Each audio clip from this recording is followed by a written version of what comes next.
Yes, so the popular Igbo Biafra evangelist Odumeje has come out to say that one Nigeria is a scam and that he would visit Nnamdi Kanu in Sokoto prison. That anyone advocating for one Nigeria is a scam and should learn from me, sir. Are you of that view too, sir? In Daboski were making that statement very real and signifying his stand over Mazin Nnamdi Kanu. He has always been an advocate of, Mazin Nnamdi Kanu's freedom right from time. This is not the first time he has been making statements in that regard, irrespective of how connected he might look, with some Nigerian politicians, especially the governor of Anambra State, Chukwuma Soludo. Odumeje must be, to an extent, decided to take the bull by the horn by stepping into Sokoto prison, to see Mazi Nnamdi Kanu.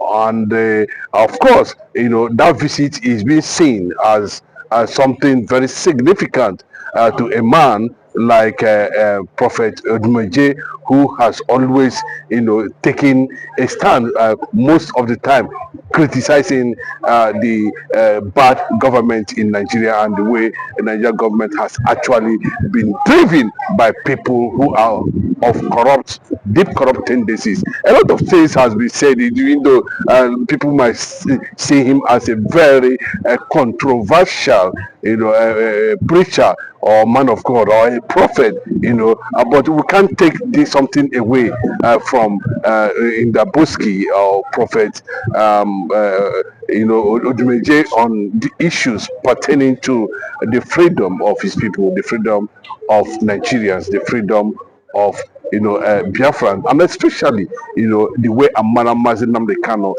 was sentenced to imprisonment, even with state governors, the southeast politicians, pretending over it. I think to an extent, it has been reportedly or alleged to have said that they were actually behind what has actually happened to Mazin Nnamdi Kanu because The Southeastern governors? yes, because of overwhelming influence of Mazin Nnamdi Kanu. The governors of the eastern Nigeria, I think to an extent, you can see the way and manner the northerners actually rallied round El-Rufai at Nnamdi Azikiwe International Airport, trying to, resist any form of arrest, and the federal government have not, you understand, you may think that they don't know what they are doing, but at least to one extent,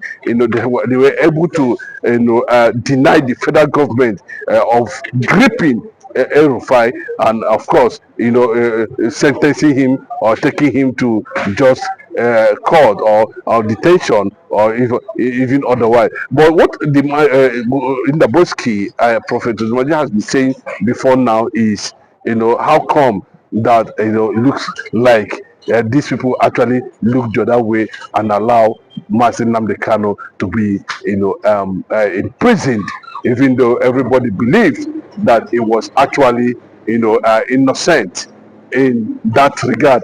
Very innocent. I can tell you, in honest truth, Mazin Nnamdi Kanu was not innocent of whatever judgment that was unfortunately and illegally manipulated and handed over to him. It is no longer news anywhere in the world that Mazin Nnamdi Kanu was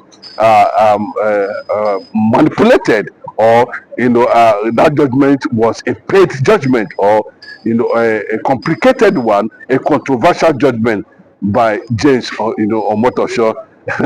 I don't think on the 20th of November 2025, that was when the Yoruba nation, committed the largest. The Yoruba nation. Yes, I can say. Why are you that? Yeah, no. You know why I said that?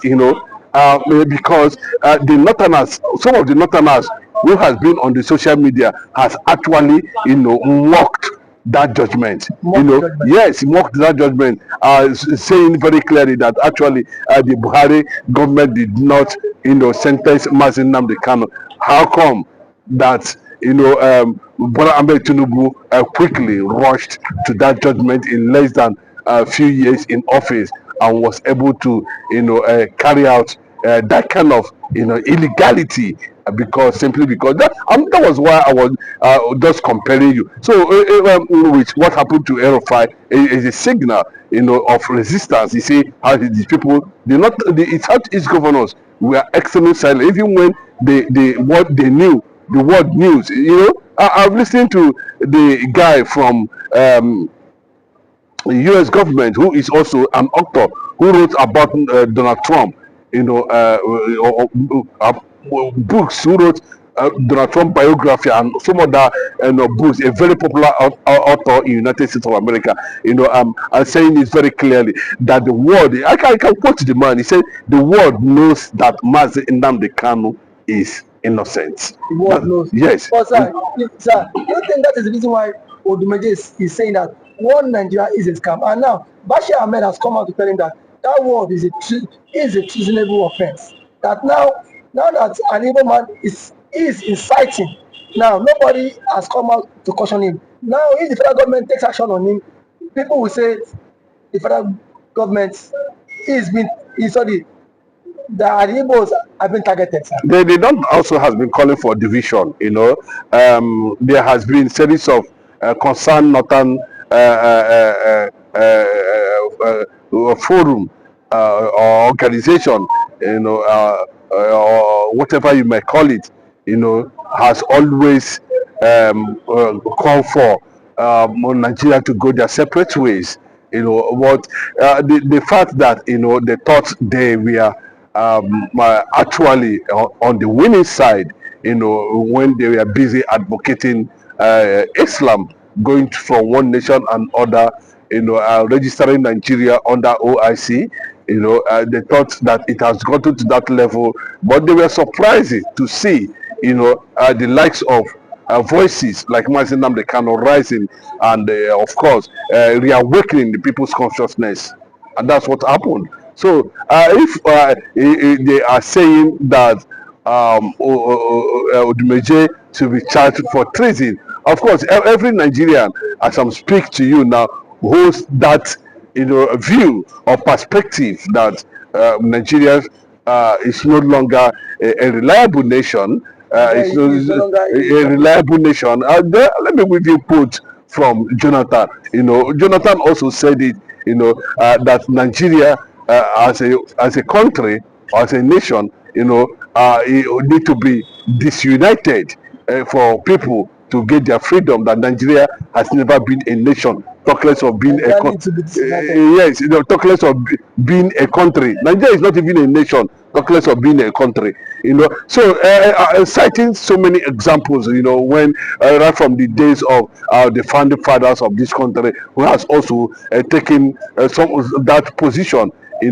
Before now. So Odumeje is actually very correct. And anybody that is pretending over the unity of Nigeria to continue does not mean well for himself, for his family, for his generation. The fact still remains that what Odumeje is saying, that unity in Nigeria is a complete scam, a conspiracy of corruption, a land, whose togetherness was based on, falsehood, forced marriage, and that is why you could not to see every now there's always crack in all ramification. That Nigeria have never taken a very solid step forward up to this moment. So unless we could not to pretend over the reality, but one day the reality on ground will tell us the actual truth of what Nigeria is all about and what Nigeria is. And sir, what's the reality on ground? Because we've seen different persons saying that this country might not last long. And so, to your own point of view, what's the reality on ground, sir? That is what Odumeje said, and that I'm going to visit Mazi Nnamdi Kanu. And my visit, he has a lot of voice, he has a lot of followers, he has a lot of people who are also watching him, that is going to visit Mazi Nnamdi Kanu, and that the unity of this country cannot stand. I think that is the reality on ground, and that is where nations and countries around the world are being attracted over the issue of Nigeria. Bills are being discussed in acts are being publicly deliberated by the congressmen on how to keep Nigeria disunited. So that's the reality on ground. That is part of the reality on ground. You know, U.S. government is sending troops. Nigeria is being discussed in the U.S. government up to this moment. You know, so yes, that is it. The world is finding a solution to the Nigerian, you know, jihadist tendencies. That is the truth. You know, because when the America is talking about jihad, they are talking about genocide. They are already telling you that jihad is actually, you know, the banner of whatever they are looking at, and that is what it is. Jihad is The banner. You know, see when they say the banner of God is love. The banner they are saying there, you know, behind the banner. If you look at the banner there is not even, you know, genocide, Christian genocide. Behind the banner, if you look at the banner, is just is jihad. Behind the, you know, banner written jihad is completely Christian genocide and massacre that has been going on for over 40 decades. Over 40 decades. Yes. You know, so You mean the Christian genocide? it has been going on for over 40 decades. Over 40 decades. Yes, more than Over 40 years. yeah, more than 40 decades. You know, Okay. I think I said it yesterday. You know that this is 220 years of you know jihadist movement in Nigeria. 220 years, you know. So whatever extent they get, whatever state they get, you know, they tend to continue from there. Just like what Bola Ahmed Tinubu was telling the whole world that is going to continue from where and Buhari actually stopped. But in 2 minutes, sir, you said the struggle is here and the struggle is here. Do you think this struggle would be actualized anytime soon? Someone told me yesterday, and that he's certain that the struggle would be actualized this year. I want to get your point of view, sir. It depends on what American they are going to decide at the end of the day. You know, if American government, because see, at this point in time where everybody is virtually mocking and trying to say a lot of things about the Igbo nation, why did they go to war?